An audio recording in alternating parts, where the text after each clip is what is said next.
तो लीजिए भैया बहनों, आप सभी के सामने मैं राजकुमार शर्मा हिंदी ऑनलाइन क्लासेज में आप सभी का हार्दिक स्वागत करता हूं, अभिनंदन करता हूं। विद्यालय के द्वारा, हमारे गुरुजी दीदी के द्वारा इस कोरोना महामारी में आप सभी के सामने अच्छे से अच्छे वीडियो बनाकर भेजे जा रहे हैं और आपका जो पाठ्यक्रम है वो पाठ्यक्रम गति पर है। किसी स्थिति में हम पीछे नहीं चल रहे हैं। ऐसी तैयारी इस लॉकडाउन में भी हमारी घर बैठे चल रही है और इसका सारा श्रेय हमारे विद्यालय के दीदी गुरुजी को जाता है। इसी के निमित्त आज मैं आप सबके सामने कक्षा 10वीं का पाठ 6 राष्ट्रकवि रामधारी सिंह दिनकर। पूर्व में हम लेखक परिचय देख चुके हैं। आज उनके द्वारा जो पुस्तक लिखी गई है अर्धनारीश्वर, उसमें से लिया हुआ कुछ अंश है जिसका नाम है ईर्ष्या तू न गई मेरे मन से। आइए हम सब इसको समझ लेते हैं। भैया बहनों, पाठ का प्रारंभ करता हूं मैं वकील और बीमा एजेंट की छोटी सी कहानी से। हम पाठ पढ़ेंगे। इस पाठ के अंदर आया है कि एक वकील होते हैं। वकील के अच्छा बंगला होता है, गाड़ी होती है, बच्चे हैं, पत्नी भी बहुत अच्छी मधुभाषिणी हैं। लेकिन इतना सारा होने के बावजूद भी वो मन ही मन परेशान हैं, मन ही मन दुखी हैं। क्यों? क्योंकि उनके पड़ोस में एक बीमा एजेंट रहते हैं और बीमा एजेंट के भी गाड़ी है, मकान है, बच्चे हैं, पत्नी हैं, सारे सुख उनके भी हैं। लेकिन वकील साहब के मन में एक चीज पैदा हो गई है, उसका नाम है ईर्ष्या। उस ईर्ष्या के कारण वकील साहब को अपने जो सुख हैं वो सुख अच्छे नहीं लग रहे हैं। गाड़ी का सुख अच्छा नहीं लग रहा है, बंगले का सुख अच्छा नहीं लग रहा है, बच्चे का सुख अच्छा नहीं लग रहा है। क्यों? क्योंकि पड़ोस में जो बीमा एजेंट है उसको अच्छा सुख मिल रहा है, वो उसके सुख से परेशान है, वो उसकी अच्छाई से परेशान है, वो उसकी गाड़ी और उसके बंगले से परेशान है। तो पाठ का शुभारंभ हमारी इसी कहानी से है।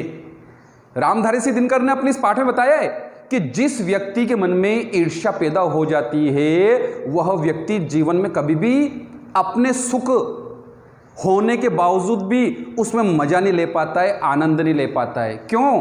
क्योंकि वो दूसरों के सुख से, दूसरों की अच्छाइयों से, दूसरों के गुणों से जलता है, उससे ईर्ष्या करता है।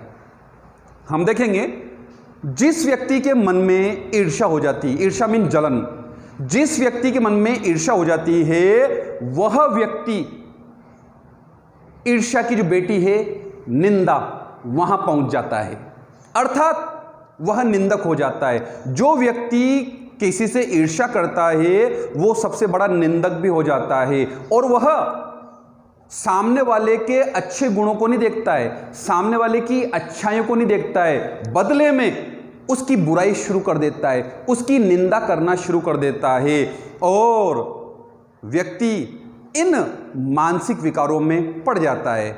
हम पाठ में देखते हैं कि ईश्वरचंद्र विद्यासागर ने कहा है कि आप जिसकी भलाई करेंगे, आप जिसके साथ अच्छा करेंगे, जिसके हित का काम करेंगे, वही व्यक्ति आपकी निंदा करेगा, वही व्यक्ति आपकी बुराई करेगा, वही व्यक्ति आपसे जलन करेगा। ऐसा ईश्वरचंद्र विद्यासागर जी ने बताया है। हम चलते तो आगे नीत्शे का आता है। नीत्शे ने कहा है कि जो ईर्ष्यालु व्यक्ति होते हैं ये बाजार की मक्खियों के समान होते हैं। जिस प्रकार मक्खियां पूरे वातावरण को प्रदूषित कर देती है, गंदा कर देती है, उसी प्रकार जो ईर्ष्यालु व्यक्ति होता है वो ईर्ष्या के कारण, जलन के कारण जलता हुआ अपने मानसिक विकारों को पैदा कर लेता है और उस वातावरण को, जिस वातावरण में वह रहता है, उस वातावरण को, साथ ही अन्य वातावरण को, अन्य स्थानों को भी गंदा कर देता है, प्रदूषित कर देता है। इसलिए हमें निंदा से बचना चाहिए और ईर्ष्या से भी बचना चाहिए। और फिर हमारे रामधारी सिंह दिनकर जी ने बताया है कि ईर्ष्या से बचने के कई उपाय हैं। उसमें हम देखेंगे एकांतवास। हमारे मन में ईर्ष्या हो जाती है तो उसका सबसे अच्छा उपाय है बचने का, हम एकांत में चले जाएं और एकांत में जाकर हम उन चीज़ों को महसूस करें कि मुझ में क्या कमी है, मैं उस कमी को सुधार करूं।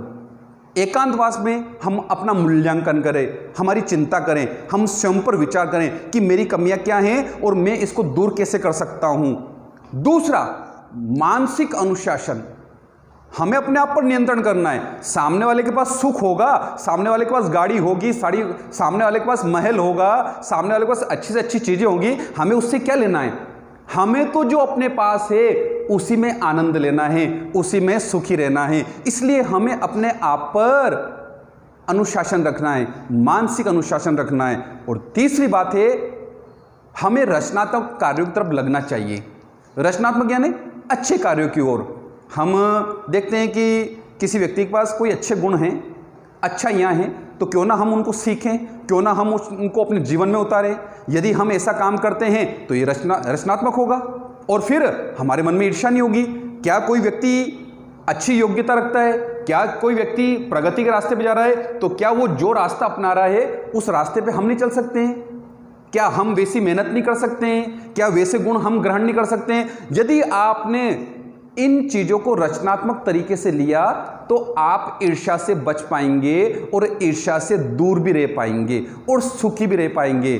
तो भैया बहनों, आज का जो ये पाठ था मैंने आप सभी को समझाया है और इस पाठ के अंदर ईर्ष्या न करने, जलन की भावना न रखने और ईर्ष्या से बचने के उपाय राष्ट्रकवि रामधारी दिनकर ने बताए हैं, जो हम भी जीवन में उतारेंगे।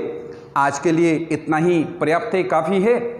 आज मैं आपको मोबाइल के माध्यम से अपने ग्रुप पर इस पाठ के प्रश्नोत्तर और व्याख्या भेजूंगा। आप सभी को करना है, फिर इसके बाद अगला जो दौर आएगा उसमें हम अगले पाठ की ओर चलेंगे। आज के लिए इतना ही काफ़ी है। आप सभी को पुनः बहुत बहुत धन्यवाद। एक निवेदन और करना चाहूँगा, आप मेरे चैनल को सब्सक्राइब अवश्य कर लिया करें ताकि आपको जो मेरा वीडियो है आगे से आगे प्राप्त होता रहे। इसलिए कृपया आप इस चैनल को सब्सक्राइब अवश्य कर लें। साथ ही कोरोना महामारी चल रही है भैया बहनों, इस महामारी का सबसे बड़ा जो उपाय है वह है सावधानी। हम सब सावधानी रखें, मास्क का उपयोग करें, दूरी बनाकर रहें, दूरी बनाकर बैठें, कहीं पर भी बाहर जाते हैं साबुन से हाथ धोएं, सैनिटाइज का उपयोग करें। ऐसी यदि हम सावधानी रखेंगे तो इस महामारी से हम बच पाएंगे। पुनः आप सभी को धन्यवाद। फिर मिलते हैं अगले दौर में। जय हिंद, जय भारत।